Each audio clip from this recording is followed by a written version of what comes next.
మొరటోడు అని వాళ్ళు వీళ్ళు ఎన్నెన్ని అన్న పసి పిల్లవాడు నవ్వాడు.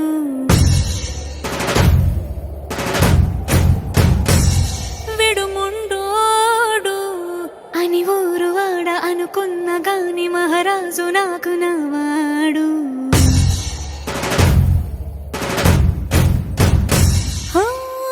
మాట పెడుసైనా మనసులో వెన్న రాయిలా ఉన్నవాడిలోన దేవుడెవరికి తెలుసును నాకన్నా.